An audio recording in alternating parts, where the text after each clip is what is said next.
Hello friends, मैं हूँ रीना। गोल्डी मामी चैनल पे आप सबको बहुत बहुत स्वागत करती हूँ। पेरेंट्स, आज एक इम्पॉर्टेंट वीडियो है, तो वीडियो शुरू से लास्ट तक देखिए। कैसे जीरो से हीरो बनाया अथर्वा को, और अथर्वा में क्या क्या प्रॉब्लम था। अथर्वा सीवियर ऑटिज्म था, तो काफ़ी पेरेंट्स का माइंड में एक क्वेश्चन रहता है, अथर्वा क्या पहले स्पीच था या आई कांटेक्ट था। पेरेंट्स, अथर्वा में कुछ भी नहीं था। अथर्वा जब 2 साल 11 महीना में असेसमेंट हुआ था, तब अथर्वा को 0 आई कांटेक्ट था, और 1-2 महीना की बच्चा जैसे अथर्वा की हरकतें था, और वो सीवियर ऑटिज्म था जब असेसमेंट हुआ। और डॉक्टर ने क्या बताएगा, सीवियर ऑटिज्म था। एक पेरेंट्स को ही खुद पता लग जाता है कि मेरे बच्चों में दिक्कत बहुत ज़्यादा है। तो मुझे जब अथर्वा 3 महीना की थी उम्र, तब भी मुझे पता लगता था मेरे बच्चों में कुछ दिक्कत है, लेकिन ये पता नहीं था मेरे बच्चों में ऑटिज्म का दिक्कत है। लेकिन शुरू से ही मुझे लगता था कुछ तो बड़ा प्रॉब्लम है जो हमें समझ नहीं आ रहा है। तो अथर्वा सीवियर ऑटिज्म था। अथर्वा में क्या क्या प्रॉब्लम था वही मैं आपके साथ शेयर कर रही हूँ, इसलिए वीडियो शुरू से लास्ट तक देखेंगे तो आप लोग को पता लगेगा एक सीवियर ऑटिज्म होके भी अथर्वा की इम्प्रूवमेंट कितना अच्छा से हो गया है, और कितना मेहनत करने के बाद एक सीवियर बच्चा इस लेवल पे आ सकता है, वो भी आप लोग को आइडिया हो जाएगा। तो इसलिए पेरेंट्स, अगर वीडियो अच्छा लगे तो कमेंट करके ज़रूर बताइए, और हमेशा अथर्वा के लिए दुआ कीजिए। और अथर्वा को और मुझे आप सबकी सपोर्ट की ज़रूरत है। आप लोग हमेशा मुझे सपोर्ट करते रहिए और अथर्वा को प्यार देते रहिए, और अथर्वा के लिए दुआ कीजिए। और मेरे दिल से दुआ है हर एक ऑटिज्म बच्चे के लिए, हर एक बच्चे के लिए, हर एक पेरेंट्स के लिए मैं दिल से दुआ करती हूँ। हर एक पेरेंट्स अपना बच्चों के साथ काम करने का वो शक्ति मिले, भगवान उसके अंदर वो ताकत दे जो एक बच्चे को काम करके अपना नॉर्मल लाइफ में ले आए, और भगवान हम सब की बच्चे को इम्प्रूवमेंट करे, और हम सब बच्चा हमारी सबके बच्चे अपना लाइफ अपना तरीक़ा से जी पाए। तो ये सबसे मतलब प्रॉब्लम वाली बात है जो हमारा बच्चों में इतना दिक्कत होने के बाद भी हम मेहनत करके हमारे बच्चों को इम्प्रूवमेंट करा सकता है। तो इसलिए पेरेंट्स टेंशन नहीं करना, हम काम करते रहेंगे तो हमारा बच्चा भी बहुत कुछ करेगा। हर एक वीडियो में मैं बोलती हूँ, आप लोग टेंशन मत कीजिए। मुझे समझाने वाला कोई नहीं था, मुझे सिर्फ भगवान ने समझाया था।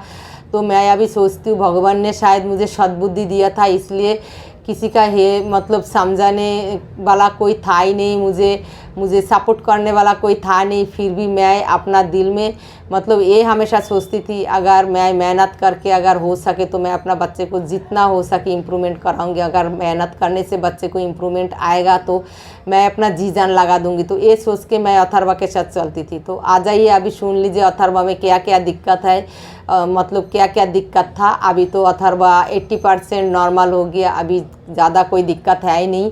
तो अथर्वा में क्या दिक्कत है, सीवियर ऑटिज्म जो बच्चा होता है उसमें 0 आई कांटेक्ट होता है। कुछ भी करो, 1000 बार तुम बुलाओ, लेकिन वो बच्चा आई कांटेक्ट कुछ भी बोलने से करने से आई कांटेक्ट नहीं देगा, लेकिन अलग टाइप का कोई साउंड सुनेगा तो बच्चा उसकी तरफ देखता है। तो अथर्वा का आई कांटेक्ट 0 था।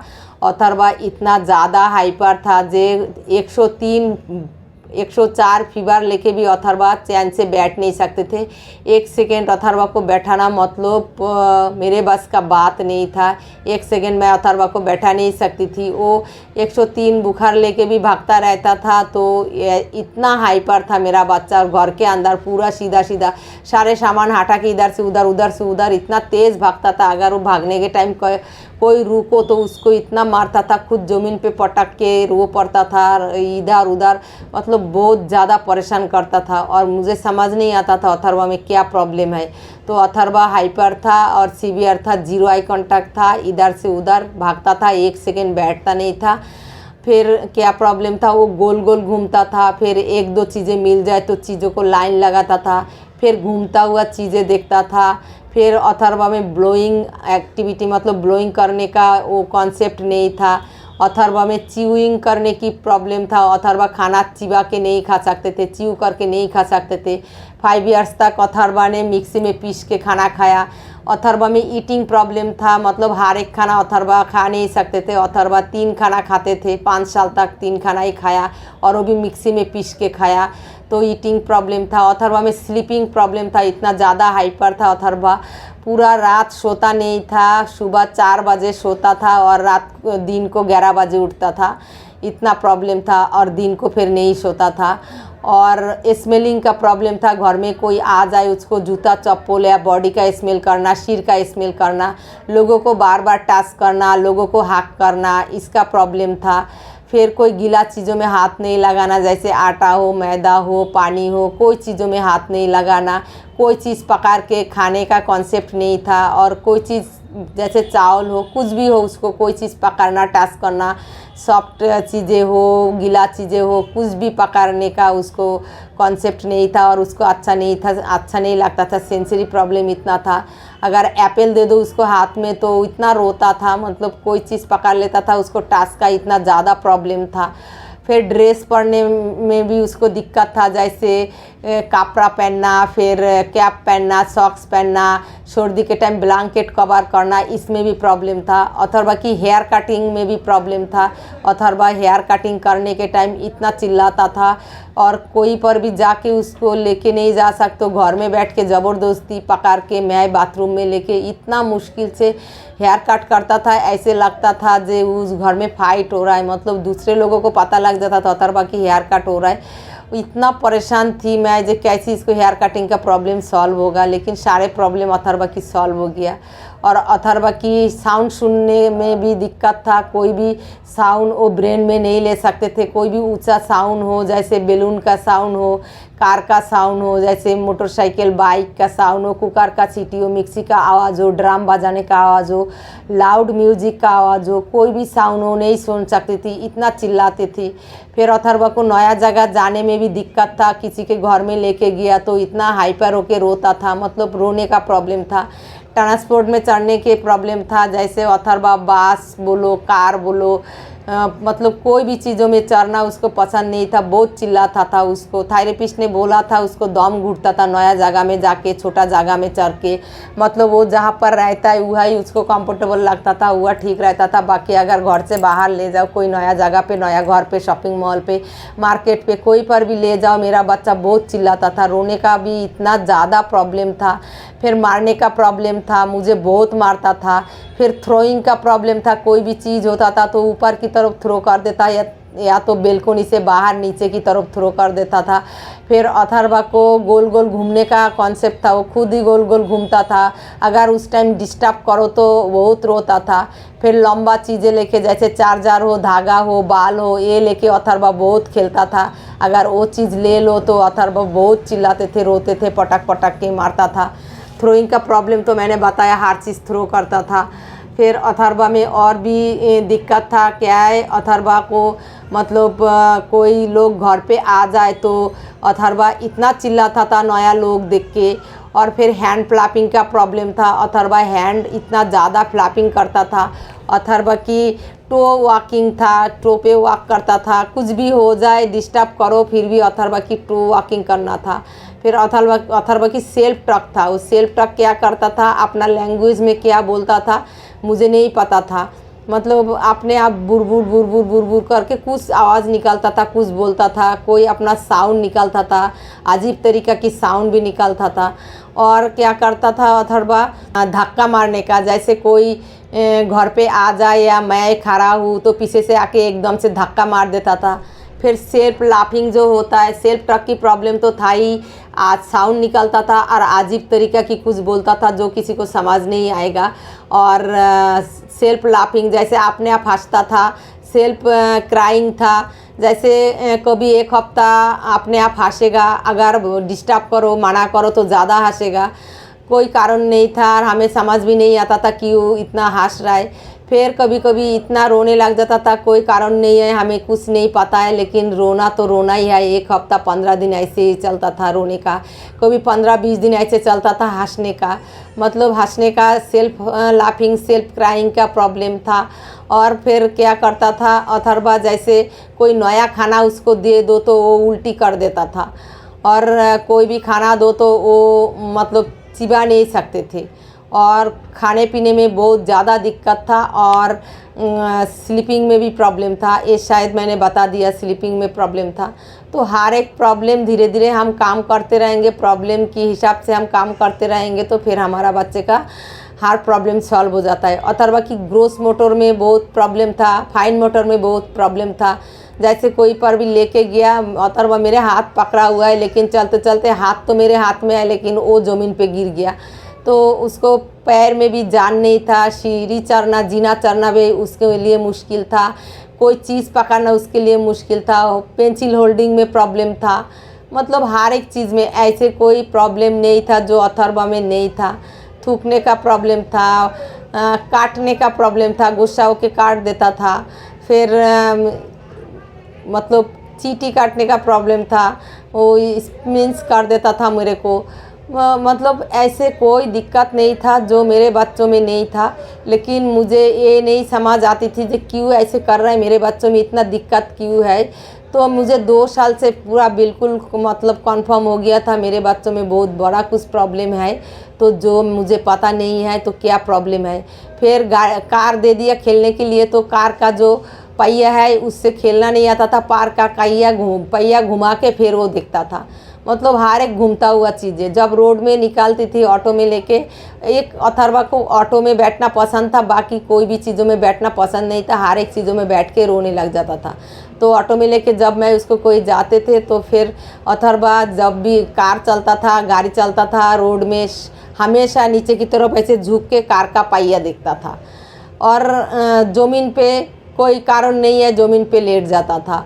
और जैसे गुस्सा हो गया तो एकदम से खुद को मतलब उछाल कूद जंपिंग करना, अजीब तरीक़ा की बिहेव करता था और हमेशा रोता था। मतलब खाना पीना खिला भी दो मिक्सी में पीस के। और एक पैटर्न था अथर्वा के अंदर, अंधेरी में डरता था, अंधेरी में डरता था। और एक पैटर्न था, जो चीज़ जहाँ पर रहेगा वही फिक्स रहना है, वहाँ से हटा नहीं सकते हो। खाने के टाइम वो जहाँ बैठ के खाएगा तो हर रोज़ वहाँ बैठ के ही खाएगा, वहाँ से अगर हटा दोगे तो इतना उधम मचा लेता था, इतना रोता था अथर्वा।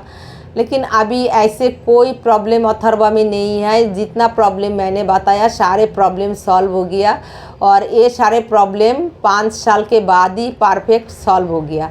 मतलब ये नहीं है मैं जैसे आज ही एक्टिविटी शुरू किया और आज ही 1-2 दिन करने के बाद अथर्वा की प्रॉब्लम सॉल्व हो गया। हेयर कटिंग का जो प्रॉब्लम था वो अथर्वा को 2 साल एक्टिविटी करने के बाद प्रॉब्लम सॉल्व हो गया।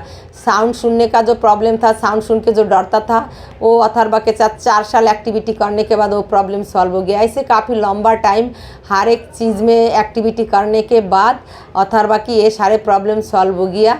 तो पेरेंट्स, इतने सारे प्रॉब्लम जब थेरेपिस्ट ने सुना है और अथर्वा इतना हाइपर था, देख के थेरेपिस्ट ने मेरे से पूछ के बोला है, सारे चीज़ें मेरे से ही पूछा था और पूछ के असेसमेंट करके बताया अथर्वा सीवियर ऑटिज्म है। तो सीवियर ऑटिज्म में ज़्यादा मतलब इम्प्रूवमेंट नहीं आता है, अगर आप काम करोगे तो थोड़ा बहुत इम्प्रूवमेंट आएगा, ऐसे मुझे बोला था।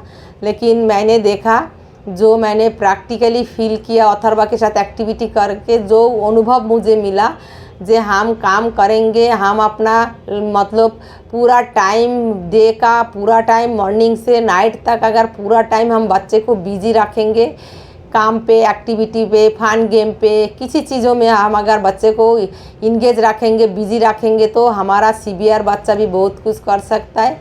अभी अथर्वा स्कूल में है, अभी घर पे नहीं है, इसलिए मुझे मौका मिला जो चलो अथर्वा में क्या क्या प्रॉब्लम था ये न्यू चैनल पे भी मैं बता देती हूँ। काफ़ी पेरेंट्स इस चैनल पे मेरा न्यू है तो उनको पता नहीं है ना अथर्वा में क्या प्रॉब्लम था।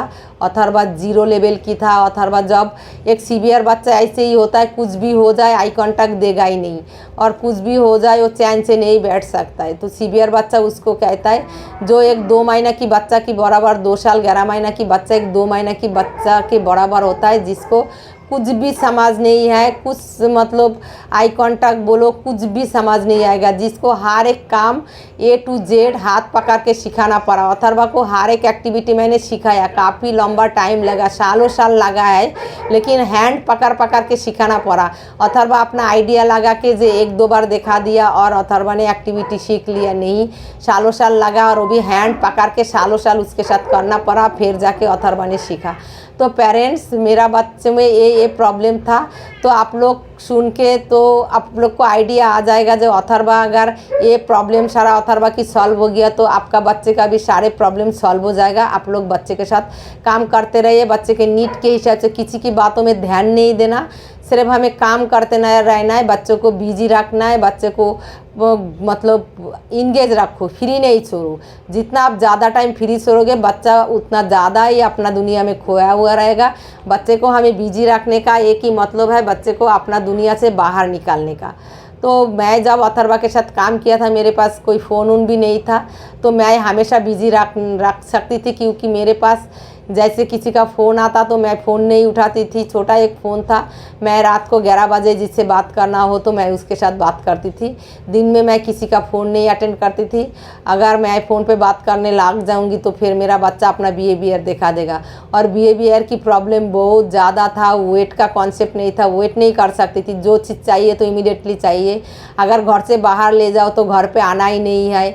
जैसे दरवाज़ा खुला है तो खुला ही रखना है, 10 दिन देख लिए दरवाज़ा खुला है तो दरवाज़ा खुला ही रखोगे। अगर दरवाज़ा बंद है तो दरवाज़ा खुला नहीं रख सकते हो, दरवाज़ा बंद ही करके रखना है। मतलब हर एक चीज़ में फिक्स एक पैटर्न था, जो चीज़ जैसे है ऐसे ही रखना है। जूता जहाँ रखना है वहाँ ही रखेगा, वहाँ से अगर हटा दोगे तो दुनिया इधर से उधर कर देगा। ऐसे था मेरा बच्चा। जैसे लाइट, फैन, स्विच, कोई भी स्विच ऑफ ऑन करना अथर्वा को नहीं आता था। ये भी सालों साल हैंड पकड़ के करा के मैंने सिखा लिया।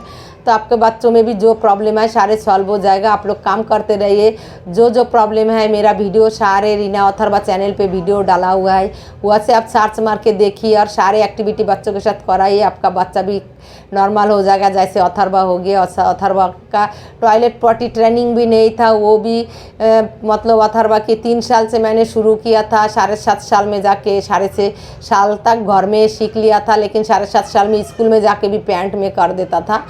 तो अभी 9.5 साल में अथर्वा स्कूल में बाथरूम में जाके मैम को पूछ के कर लेता है। तो थोड़ा टाइम लगता है, वेट करना पड़ता है। अभी अथर्वा को टॉयलेट पॉटी ट्रेनिंग परफेक्ट हो गया 9.5 साल के बाद। तो शुरू में अथर्वा को 3 साल से मैंने शुरू किया था, लेकिन इतना आसान काम नहीं है एक सीवियर बच्चे को टॉयलेट पॉटी ट्रेनिंग कराना। तो 6.5 साल तक अथर्वा घर पे थोड़ा बहुत मेरे साथ करता था, लेकिन बाहर जाने के टाइम उसको डायपर पहनाने की ज़रूरत पड़ता था 7.5 साल तक। लेकिन स्कूल में डायपर अलाउ नहीं था, बिना डायपर की भेज देता था और अथर्वा पैंट में टॉयलेट पॉटी करके आ जाता था। पॉटी करने से तो दीदी लोग जो होता था वो साफ़ कर देता था, फिर स्कूल का पैंट पहना देता था। लेकिन टॉयलेट करने से वो पैंट गीला हुआ पैंट में मेरा बच्चे को जब पिक करता था तब देखता था मेरा बच्चे का पैंट गीला है, सर्दी का मौसम में भी।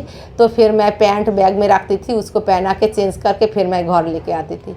तो इतना प्रॉब्लम जब मैं सॉल्व कर लिया एक माँ होके, तो आप लोग भी कर पाओगे। पेशेंस रखो और मतलब पेशेंस के साथ बच्चों के साथ काम करते रहो। बच्चे को डांटना नहीं, मारना नहीं। थोड़ा बहुत आप डांट सकते हो, मतलब कभी गुस्सा हो जाए तो थोड़ा बहुत डांटो, लेकिन मारना नहीं तो काम बिगाड़ जाएगा। इसलिए पेरेंट्स ऐसे ही काम करते रहिए तो आपका बच्चा भी अथर्वा से आगे जा सकता है। तो अगर वीडियो अच्छा लगे तो कमेंट करके ज़रूर बताइए। नेक्स्ट वीडियो में न्यू एक्टिविटी के साथ अथर्वा के साथ आप लोग के साथ मिलती हूँ। Tata, bye bye, thank you so much.